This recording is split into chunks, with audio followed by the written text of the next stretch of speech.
Perkenalkan, nama saya Marion Tulenan, saya dari kelas A5 jurusan keperawatan semester 1. Saya akan menjelaskan tentang sistem reproduksi dan sistem perkemian. Berikut penjelasannya. Kali ini saya akan menjelaskan tentang sistem reproduksi pada manusia. Seperti yang kita tahu, reproduksi adalah kemampuan makhluk hidup untuk menghasilkan keturunan dengan tujuan untuk mempertahankan jenisnya. Untuk dapat melakukan proses reproduksi, manusia memerlukan alat-alat reproduksi dan kelenjar reproduksi yang sehat. Hal yang penting harus diketahui mengenai kesehatan reproduksi adalah memahami anatomi dan organ reproduksi. Apabila secara umum kondisi organ reproduksi sehat, proses mempertahankan keturunan akan lebih mudah. Alat-alat reproduksi pada manusia untuk pria adalah testis, epididymis, skrotum, vas deferens, vesicula, seminalis, kelenjar prostat, dan penis. Testis merupakan sepasang struktur berbentuk oval, agak gepeng dengan panjang sekitar 4 cm dan diameter sekitar 2,5 cm. Testis berada dalam skrotum bersama epididymis, yaitu kantung ekstra abdomen tepat di bawah penis. Dinding pada rongga yang memisahkan testis dengan epididymis disebut tunika vaginalis. Epididymis dibentuk oleh saluran yang berlekuk-lekuk secara tidak teratur yang disebut ductus epididymis. Panjang ductus epididymis sekitar 600 cm. Ductus ini berawal dari puncak testis atau kepala epididymis dan berjalan berliku-liku, kemudian berakhir pada ekor epididymis yang kemudian menjadi vas deferens. Epididymis merupakan tempat terjadinya maturasi akhir sperma. Skrotum pada dasarnya merupakan kantung kulit khusus yang melindungi testis dan epididymis dari cedera fisik dan merupakan pengatur suhu testis. Spermatozoa sangat sensitif terhadap suhu karena testis dan epididymis berada di luar rongga tubuh. Suhu di dalam testis biasanya lebih rendah daripada suhu di dalam abdomen. Vas deferens merupakan lanjutan langsung dari epididymis, panjangnya 45 cm yang berawal dari ujung bawah epididymis, naik di sepanjang aspek posterior testis dalam bentuk gulungan-gulungan bebas, kemudian meninggalkan bagian belakang testis. Ductus ini melewati chorda supramatica menuju abdom. Vesicula seminalis merupakan sepasang struktur berongga dan berkantung-kantung pada dasar kandung kemih di depan rektum. Masing-masing vesikular memiliki panjang 5 cm dan menempel lebih erat pada kandung kemih daripada rektum. Pasokan darah ke vas deferens dan vesicula seminalis berasal dari arteri vesicularis inferior. Arteri ini berjalan bersama vas deferens menuju skrotum beranastomosis dengan arteri testikukar, sedangkan aliran limfatik berjalan menuju ke nodus iliaca interna dan eksterna. Vesicula seminalis memproduksi sekitar 50-60% dari total volume cairan semen. Komponen penting pada semen yang berasal dari vesicula seminalis adalah fruktosa dan prostaglandin.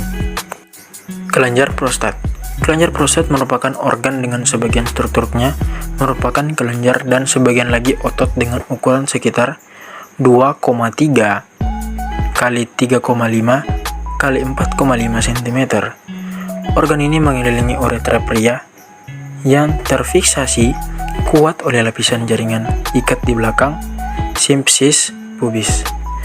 Lobus media prostat secara histologis sebagai zona transisional berbentuk baji mengelilingi uretra dan memisahkannya dengan ductus ejaculatorius. Saat terjadi hipertrofi, lobus media dapat menyumbat aliran urin. Hipertrofi lobus media banyak terjadi pada pria usia lanjut. Dan yang terakhir, penis. Penis terdiri dari jaringan cavernosa atau erektil dan dilalui uretra. Ada dua permukaan, yaitu permukaan posterior penis teraba lunak atau dekat uretra dan permukaan dorsal. Jaringan erektil penis tersusun dalam 3 kolom longitudinal, yaitu sepasang corpus cavernosum dan sebuah corpus spongiosum di bagian tengah. Ujung penis disebut glans. Glans penis ini mengandung jaringan erektil dan berlanjut ke corpus spongiosum. Glans dilapisi lapisan kulit tipis berlipat yang dapat ditarik ke proksimal disebut prepucium atau kulit luar.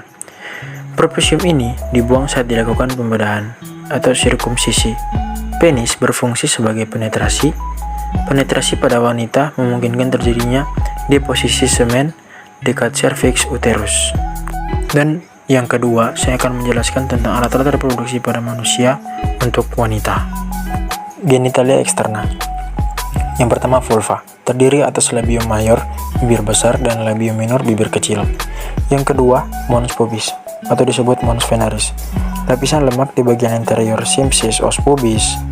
Pada masa pubertas di daerah ini mulai ditumbuh rambut pubis. Yang ketiga, labia mayora, lapisan lemak lanjutan mons pubis ke arah bawah dan belakang, banyak mengandung plexus vena. Homolog embriologik dengan skrotum pada pria, ligamentum rotundum uteri berakhir pada batas atas labia mayora.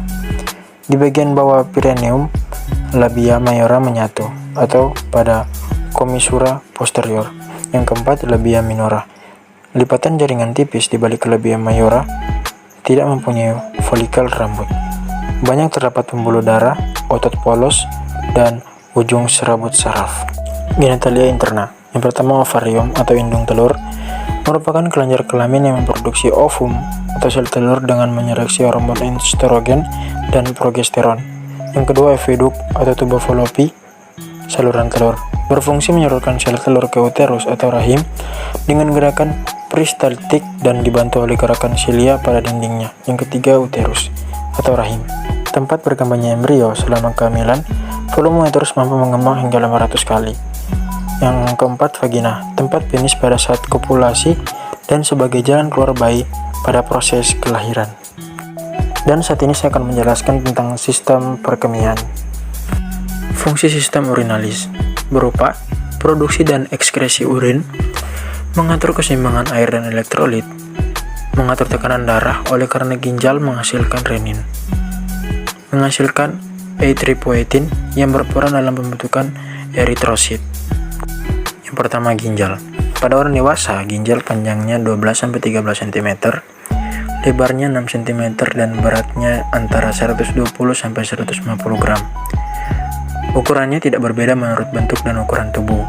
Permukaan anterior dan posterior, katup atas dan bawah, serta pinggir lateral ginjal berbentuk konveks, sedangkan pinggir medialnya berbentuk konkav karena adanya hilus. Ada beberapa struktur yang masuk atau keluar dari ginjal melalui hilus, antara lain arteri dan vena renalis, saraf dan pembuluh getah bening. Ini merupakan gambar struktur fungsional ginjal yang disebut nefron.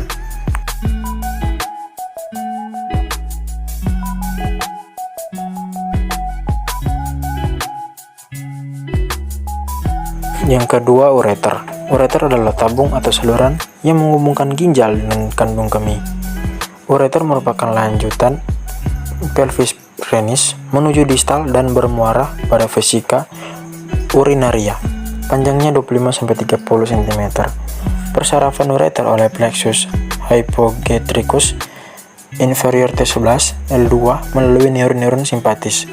Terdiri dari dua bagian, yaitu pars abdominalis dan pars pelvina. Tiga tempat penyempitan pada ureter adalah uretero-pelvic junction, tempat penyilangan ureter dengan fasa iliaca sama dengan flexura marginalis, muara ureter ke dalam vesika urinaria. Unit fungsional ginjal adalah nephron, yang pada manusia setiap ginjal mengandung 1 sampai 1,5 juta nephron. Setiap nephron mempunyai dua komponen utama. Yang pertama, glomerulus atau kapiler glomerulus yang dilalui sejumlah besar cairan yang difiltrasi dari darah. Yang kedua, tubulus yang panjang di mana cairan hasil filtrasi diubah menjadi urin dalam perjalanannya menuju pelvis ginjal. Kecepatan ekskresi berbagai zat dalam urin menunjukkan jumlah ketiga proses ginjal, yaitu filtrasi glomerulus, reabsorpsi zat dari tubulus renal ke dalam darah, dan sekresi zat dari darah ke tubulus renal. Pembentukan urin dimulai dengan filtrasi sejumlah besar cairan yang bebas protein dari kapiler glomerulus ke kapsula Bowman. Fungsi primer ginjal adalah mempertahankan volume dan komposisi cairan ekstrasel dalam batas-batas normal. Fungsi lain dari ginjal yaitu memproduksi renin yang berperan dalam pengaturan tekanan darah. Saya Marion Tulianan dari kelas A5. Sekian dan terima kasih.